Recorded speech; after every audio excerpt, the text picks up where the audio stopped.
Bonjour Pierre Giacometti. Bonjour Nicolas Bétou. Vous êtes spécialiste des sondages et des études d'opinion et vous êtes le cofondateur de Nocom, une entreprise qui travaille sur l'opinion, pas seulement dans la politique bien sûr, aussi dans le monde de l'entreprise. Dans le monde de l'entreprise.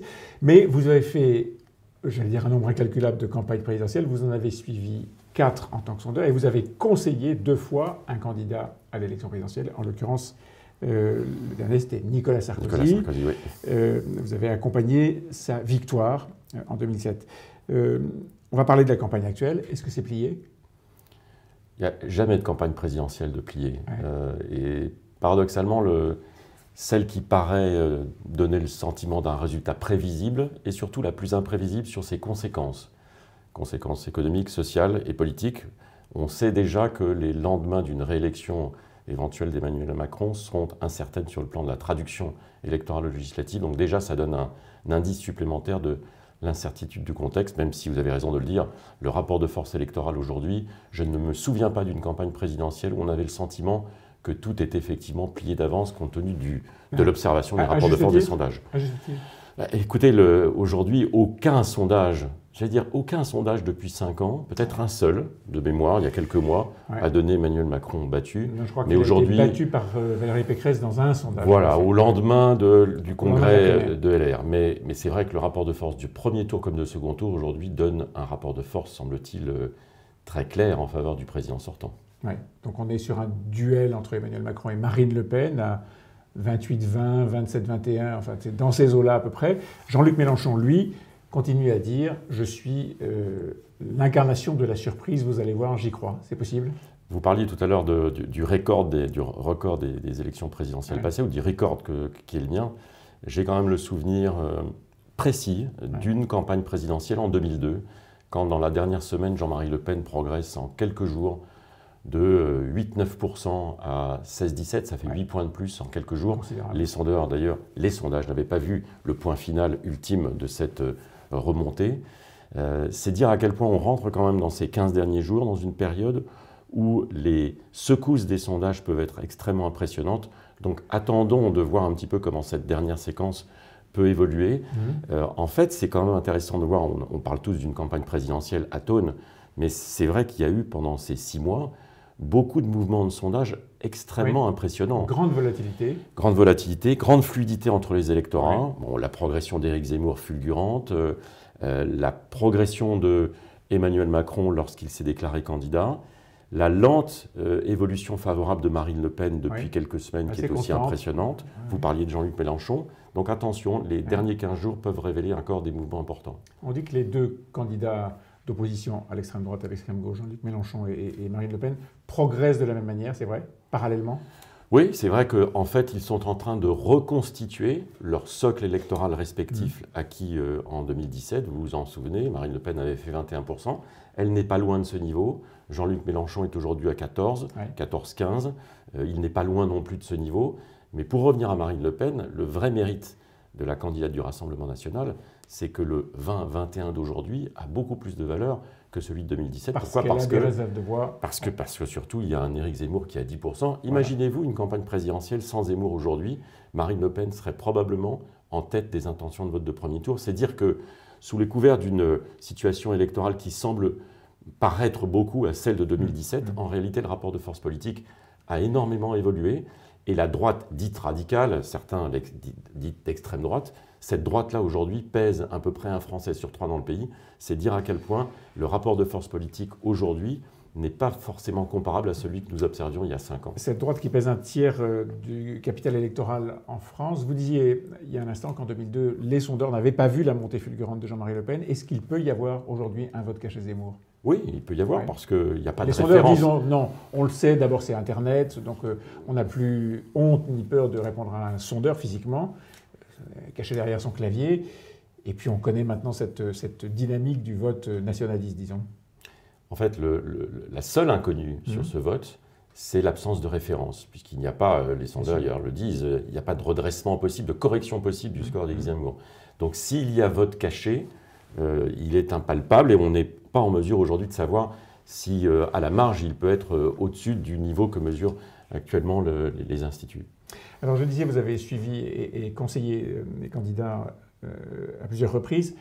Aujourd'hui, on a un président sortant. Vous avez connu la situation d'un président sortant, Nicolas Sarkozy. Aujourd'hui, c'est Emmanuel Macron. Est-ce que le président sortant peut être un candidat ordinaire? Non, jamais. Jamais aucun président sortant n'est en situation de pouvoir mener campagne de la même façon que ses concurrents.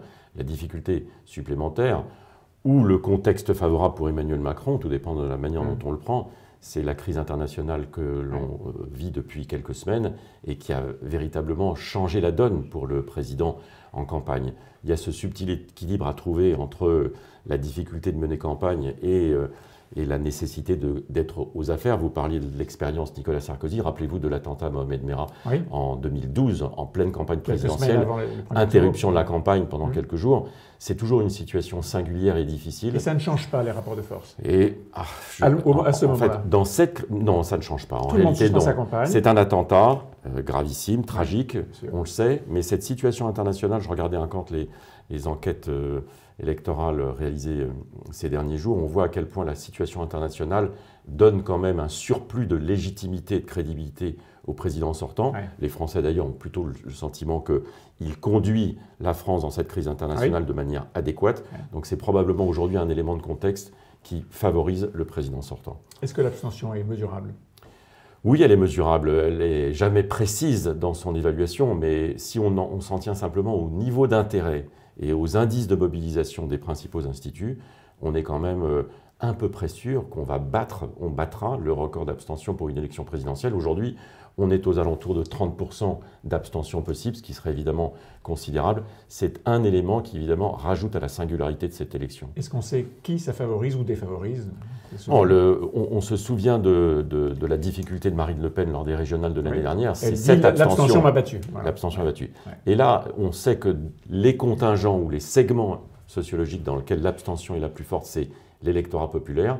Donc il est clair aujourd'hui que du niveau de mobilisation de cet électorat populaire dans la dernière ligne droite dépendra probablement le destin du score de Marine Le Pen au premier tour, au-dessus ou en dessous de 20%.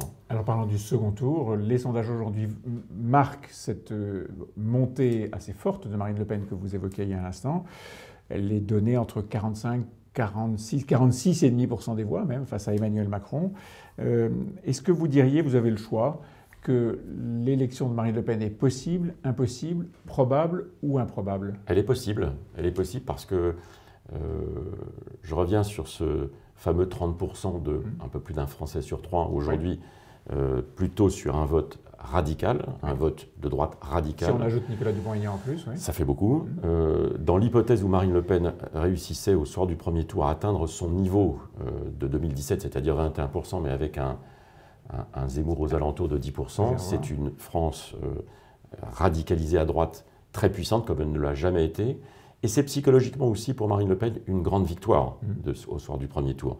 Parce que regardez depuis quelques mois toutes les difficultés auxquelles elle a été confrontée. Évidemment Zemmour, les infidélités, les départs, les commentaires médiatiques sur son incapacité à rivaliser avec Emmanuel Macron. La psychologie du second tour souvent change au soir du premier tour au rapport de force observé. C'est une nouvelle campagne qui commence. Ou alors c'est la vraie campagne présidentielle qui commence. Est-ce que c'est la campagne sur le bilan d'Emmanuel Macron qui commence? Je pense que la position et la posture de Marine Le Pen dans un débat télévisé en 2022 n'a rien à voir avec celui de 2017. En 2017, Emmanuel Macron n'a aucun bilan. Il est un candidat jeune, en conquête, avec lui une dynamique formidable. Au soir du débat télévisé qui s'organisera entre les deux tours de cette présidentielle-là, Marine Le Pen aura, comme disent les alpinistes, des prises possibles sur le bilan d'Emmanuel Macron et sur la critique du bilan présidentiel depuis 5 ans. Le fameux mot-clé d'Emmanuel Macron, la France transformée, ce sera probablement pour Marine Le Pen une prise extrêmement significative et intéressante pour elle, dans une confrontation probablement plus équilibrée que celle de 2017. Donc, élection possible, probable ou improbable? Elle est improbable aujourd'hui, elle est très improbable, parce que le rapport de force aujourd'hui, même si Marine Le Pen a nuancé son positionnement, est apparu grâce à Éric Zemmour comme une candidate plus modérée, plus nuancée, mais c'est vrai que quand on regarde ses prestations télévisées de ces dernières semaines, ses interventions, on a le sentiment que cette candidate-là, pour beaucoup d'électeurs de droite traditionnels, est une candidate dont le discours est plus acceptable, moins radicalisé qu'il ne l'était. Police et aspérité. Et c'est probablement, et même du point de vue de sa personnalité, plus posée, plus équilibrée, à mon avis, elle est une rivale de second tour beaucoup plus difficile pour Emmanuel Macron que celle de 2017. Et donc, contrairement à ce qu'on croit pour ce premier tour, le second tour sera un vrai match. Merci beaucoup, Pierre Giacometti. Merci, Nicolas Bétou.